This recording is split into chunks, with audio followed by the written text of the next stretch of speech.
Right, where did we leave this off last time? I'm sure it was something absurd that made me do a big brain ouch. So, come on, Mr. I'm Blue, dabbity dabbadie. What have you got for me today? Nailed it. Dr. Sheldrake also did a number of experiments which he described as telephone telepathy. Oh, God, I remember now. Mr.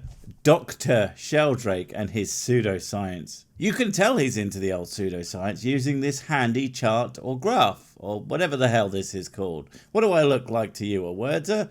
See, if it's not something spirit science is into, it's indeterminate. Although we do have other ways of working that out. However, if Blue-be-doo-be-doo likes it, it's definitely pseudoscience. Hell, if he were to say that the sky looks blue, I just got to assume that it's woo. In which people would randomly call a participant, and the person on the receiving end would have to guess who is calling them out of a list of possible callers. And as we all definitely know for facts, the list went something like this. You might get a call from your dad, or Abraham Lincoln, Tom Cruise, or a chaffinch. Who do you think it could possibly be? Bear in mind, if you pick the stupid answer, we are going to kill this puppy. You can tell that it's good science, because in no way would that force the answer that you wanted. The results of this study showed a rather high level of intuition for most people, who were able to guess who was calling at a rather high rate than you would expect if it was purely random guessing. It's weird how that really looks like a game show rather than, oh, I don't know, some kind of laboratory footage with obvious controls in place to make sure the tests are unbiased. And there's no guy hidden behind the camera mouthing the answers to the testee or anything like that. This experiment was also taken further with the sense of being stared at. Oh yeah, I get that feeling a lot. In fact, sometimes I feel like thousands of eyes are watching me, judging me, sometimes laughing at me, sometimes lusting at my incredible, handsome, famous, doing a good sexiness. But then I ignore that feeling and stuff fistfuls of cake into my face. Where he proved that people were able to intuitively know whether or not they were being watched, with stunning results as well. Ah, yeah, the old psychic staring effect. You can tell it's a legit science from the word psychic. I mean, effect. Now, what were Mr. Dr. Sheldrake, and yes, I am using his title as a nickname, because screw him. What were his staggering results? Well, it was that 55% of participants correctly guessed, I mean knew, whether or not they were being stared at. And he had dozens, no, hundreds of people do it one time and got that spectacular result and ran with it. Because as all real scientists TM know, as soon as you get the result you want, you stop testing in case you get results that contradict it. Wouldn't want that. That's not real science. Real science lets me sell books about gibberish. Using this morphogenetic field theory, we are able to explain how herd animals move together as if they were a single unit. Yeah, of course. It's not like they could use any other sense to somehow see any of the other animals and simply stick close to each other, perhaps imitate the movement of several others of the group around them, and there's no way that this could be the result of evolution, where the animals who were particularly good at this kind of behaviour are subject to natural selection in that they survive, and those who are poor at it are subject in that they do not, being they are easy pickings, thus do not survive, thus do not breed, thus do not pass on genes that do not contain the stick together for Christ's sakes code. No, it's a giant magic psychic blanket. You can tell it's correct by the way it's really easy to understand. Dr. Sheldrake explains this by suggesting that each animal in the herd acts a bit like they were their own magnet. Animals are magnetic? Wait a minute. I finally have a way to consistently catch food at last. No more stray cats for me. Tonight we feast on... Well, I don't know, but at least something's got to be magnetic, right? Emitting its own unique signal into the field. But as they all come together, much like magnets, they link together to form a singular, larger field. So it turns out that only stray cats are magnetic. I mean, it's awesome that I now have a large supply of spare food, but, well, it's not the actual cat that's magnetic. It's these collars. And I just don't know what I'm going to do with them all. Also, it's always seemed strange to me that people even put collars on stray cats with names like Mittens and weird series of numbers and cryptic messages like if found call. I think if I eat enough of them, I'll understand what it all means. And by gosh, I got a lot of them now. I set up a lot of magnets. What Dr. Sheldrake concludes through his publications and presentations is that the cosmos is not a lifeless mechanism that we have essentially believed since the 17th century. What he concludes by doing bad science poorly is that this made up BS really sells books, makes my bank account go wee. Stupid real scientists don't make bank like me because they are the dumb. You might think I'm being unfair, but he doesn't produce papers that get published in reputable journals. He writes books that are so simplistic, Blue Dabba Doodad can understand them. But an organic living system which is designed to evolve and grow, just as we experience in our own lives. Look, the universe is certainly something that changes over time, but not because of some aforementioned magic blankie, but because of a hugely complex series of mechanisms that all work together and or against each other in a sort of cosmic ballet. Because yeah, space is beautiful and fascinating and does some amazing things, but we don't have to make up nonsense to explain it. It doesn't have to be alive in any conventional sense to do interesting things. And that's one of the things that drives me nuts about your type. Here we have XYZ natural system that does cool crap. Here's the interesting and more importantly useful explanation for how that works. But me no understand. Me think it unprovable space grid cause man show me book and it had the pictures. You're no different to me than a creationist or any other kind of fundamentalist who can't understand the real science, so believes jibber jabber from a book of stories as scientific fact.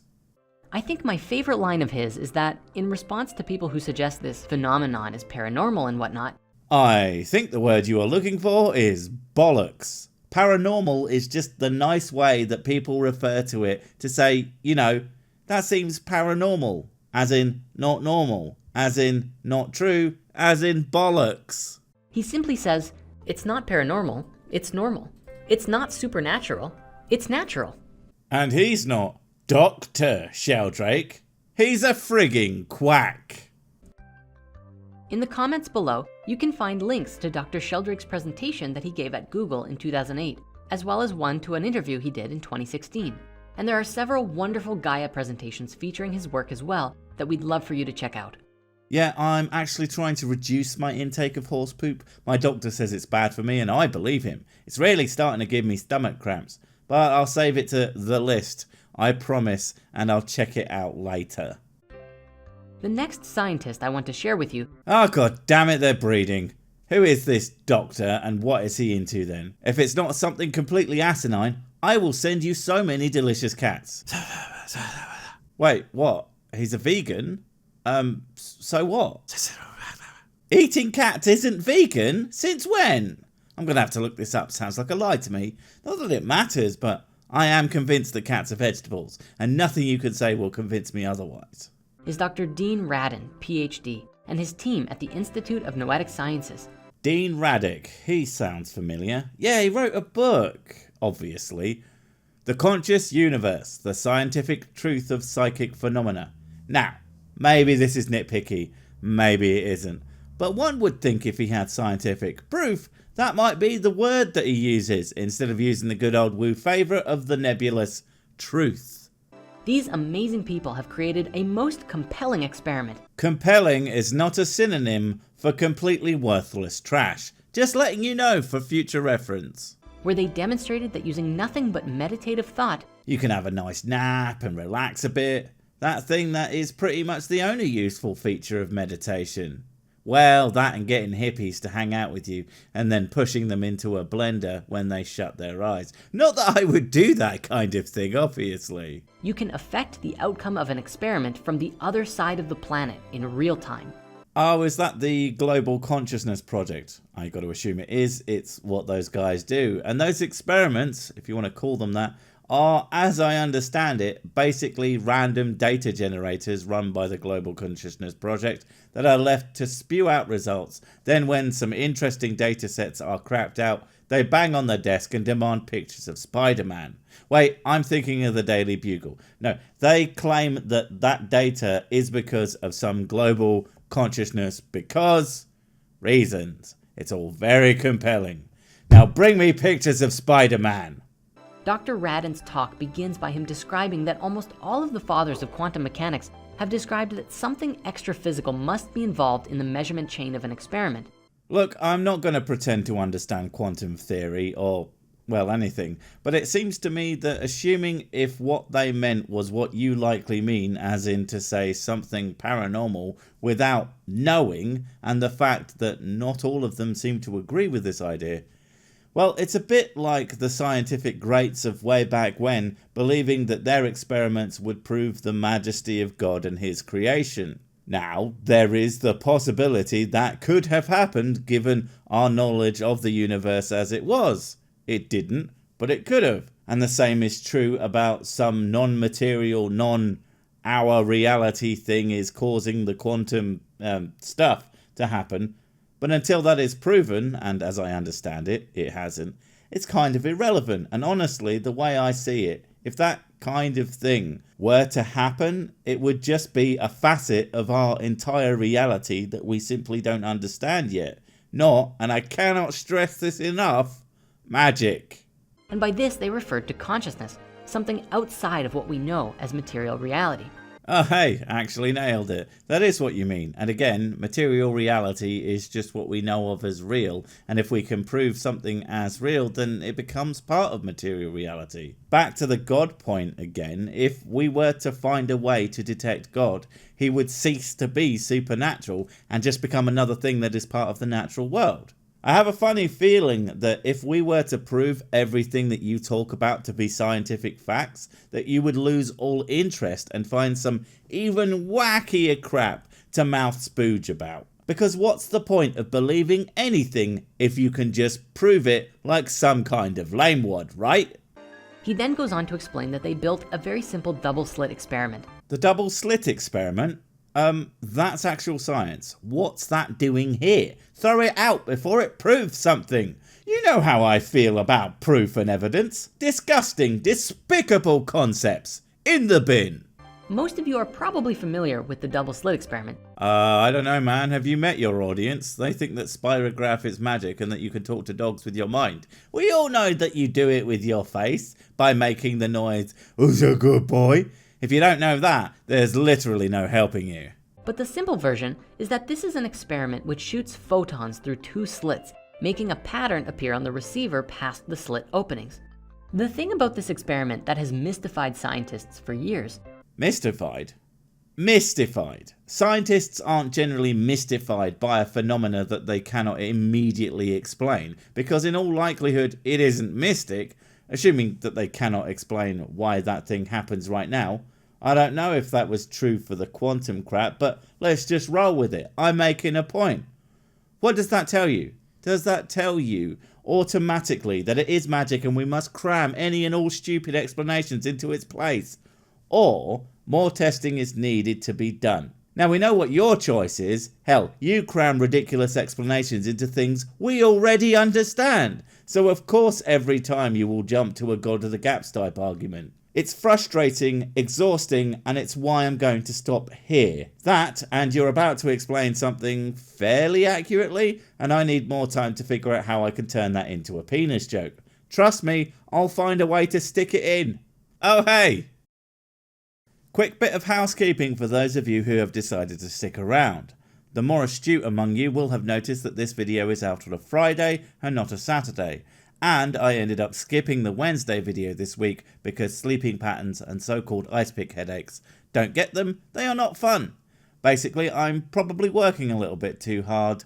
Thanks, Gary. I know, YouTube isn't a real job, what can I say, I'm obviously the worst. But I do need to give myself a break, so I have promised to myself to stop working on the weekends. So new schedule, it won't change much, except maybe a couple less videos a month. But that's still at least 6 high quality Sursic videos each and every month. And hopefully some built up slack so I can start having those holiday things I keep hearing people talk about all the time. At least once Gary's gone.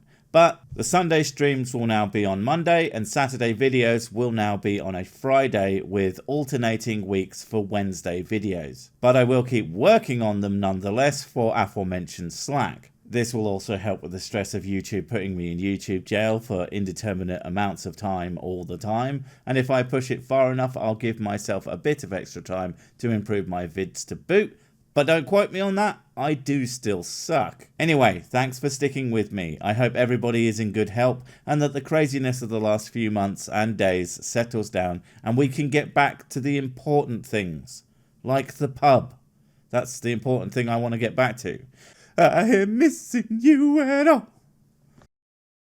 Guys, don't forget to panic buy Sick Brand merch. What if you need to let people know that you were handsome, famous and good at the sex in a variety of tasteful colours? Buy as many as you can afford now before this thing that's printed to order runs out. Also, you can use it as toilet paper if needs be. You never know when you're going to need to wipe your arse.